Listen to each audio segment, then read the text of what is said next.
Hello everybody, here I am again. I'm back, and it's been a little while since we've had a joke break, so I'm gonna do a joke break here now.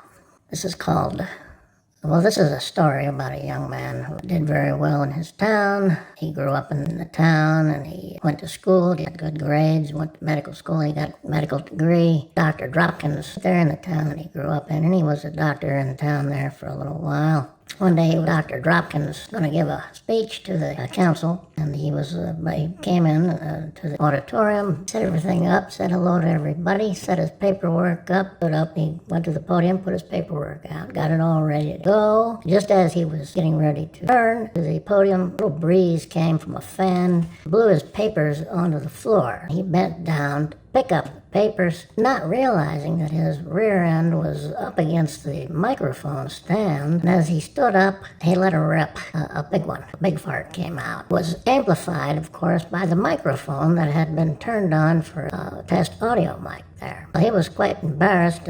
He got his paperwork up there, he gave his speech, managed to keep his composure, and then he snuck out back afterwards, and he moved out of town, never came back. Many years passed, and Dr. Dropkins' mother was getting sick, and he had to return home to take care of his mother. So Dr. Dropkins came back to take care of his mother, and Dr. Dropkins' hotel under the assumed name Dr. Cohen. Dr. Cohen went to the hotel, signed in. The young man who was taking reservations said, "Very nice to meet you, Dr. Cohen. Have you ever been to this town before?" And he said, "Yes, as a matter of fact, young man, I grew up here." The young man said, "Wow, how long have you been gone? Have you been gone for many years?" "Yes, I have been gone for many years."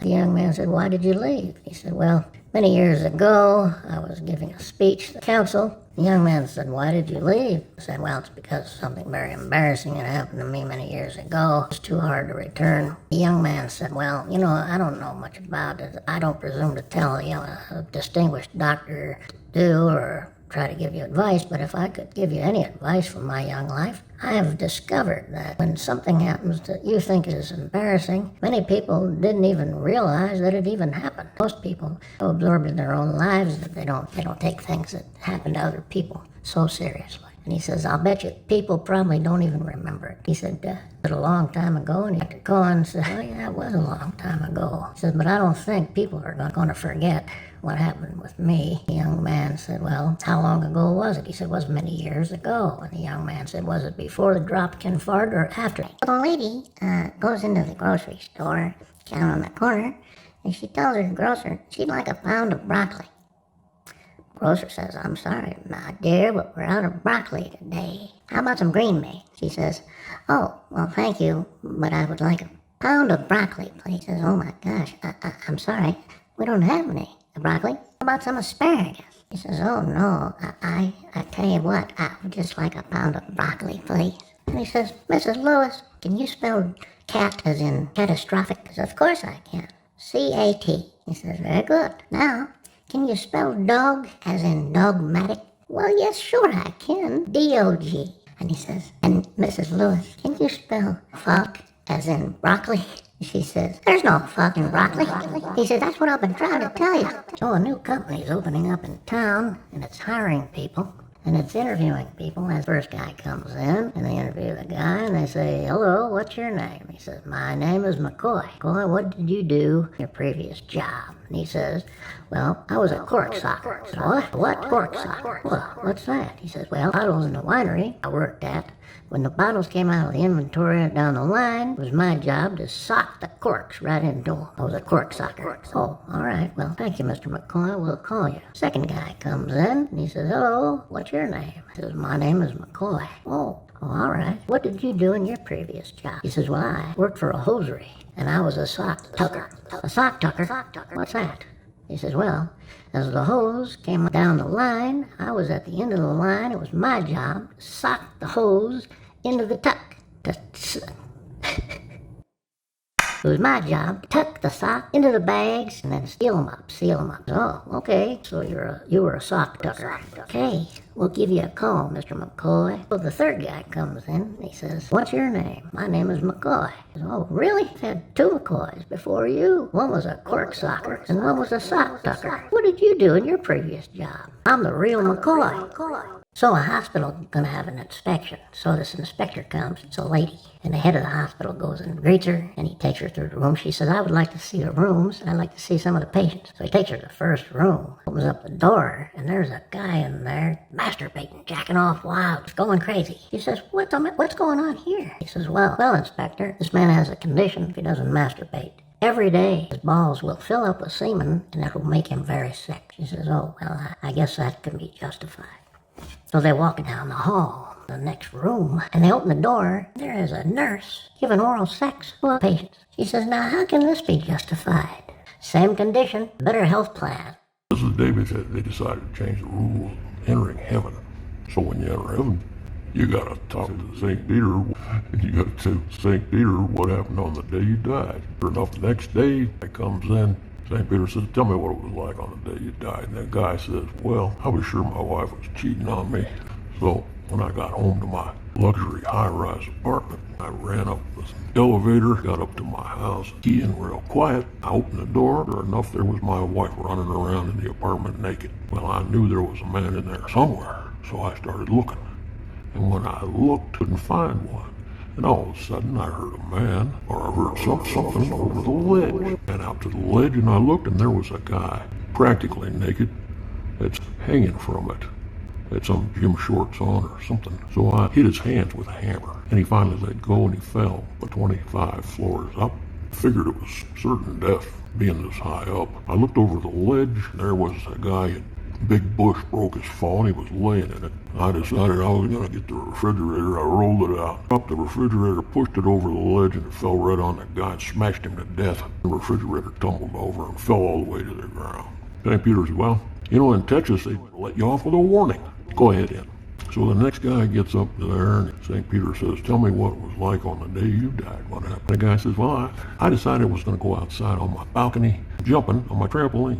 Well, I was jumping on my trampoline. Next thing I knew, I jumped too high. I went over the damn railing, put my hands out, trying to grab onto something, hopefully catch something. Sure enough, I grabbed a ledge, the one below me, floor below me, 25th floor. I was holding onto this ledge for dear life. Next thing I know, this crazy man in my hands with a hammer, trying to get me to fall. Well, I did fall, but a bush broke my fall. And I was laying there thinking, oh my God, I thought I was going to die. Next thing I know, this crazy dude starting to roll a refrigerator and push a refrigerator over this ledge top of me.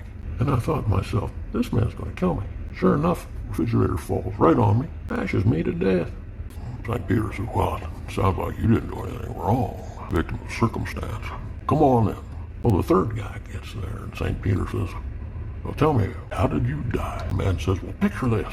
I'm hiding in this refrigerator. So Bessie and Saul are in bed, older couple. Bessie gets up and Saul says, where are you going? She says, I gotta go to the bathroom. Bessie goes into the bathroom. Saul stays in bed, and Saul hears, help, help, Saul, I'm stuck in the toilet, come and help. Saul runs into the bathroom. There his wife is stuck into the toilet. She's fallen down in it. He says, well, what can I do? Tries pulling on her, pulls her up, tries to pull her up. She can't get out. She says, call the plumber. He says, I can't call the plumber. 2 o'clock in the morning. Call the plumber. 24-hour service.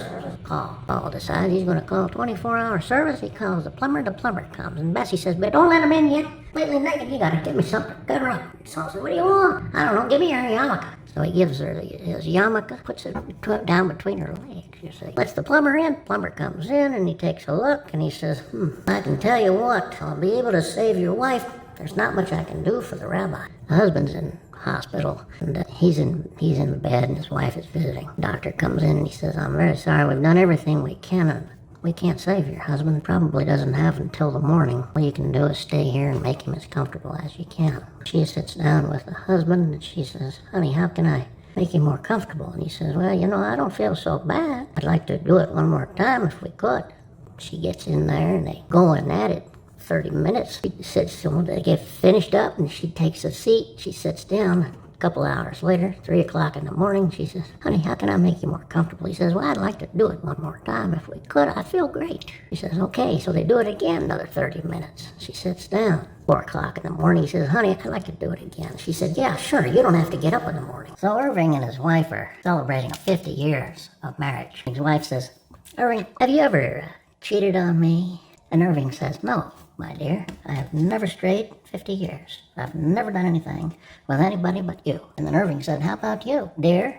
Have you ever strayed? He said, well, he said, what? What are you saying? She said, well, he said, I'll ask you again, 50 years, have you ever strayed? He said, what are you saying, dear? And she said, well, do you remember when we first got married and you had that business that we're having trouble getting the lease? Well, yes, I remember. She said, well, paid a visit to the owner of the property and you got your lease, didn't you? That's true, I did. And you've did it again? Well, remember that time when the business was going well, but you needed a loan for supplies, and that damn banker wouldn't give you the loan? And he said, yes, I remember. Says, well, I paid a visit to the banker. You got your loan, didn't you? Well, that's true, I did. And a third time, he said, third time. Remember a couple of years ago, you were running for president of the Homeowners Association? He says, yes, I remember. And you were 15 votes shy?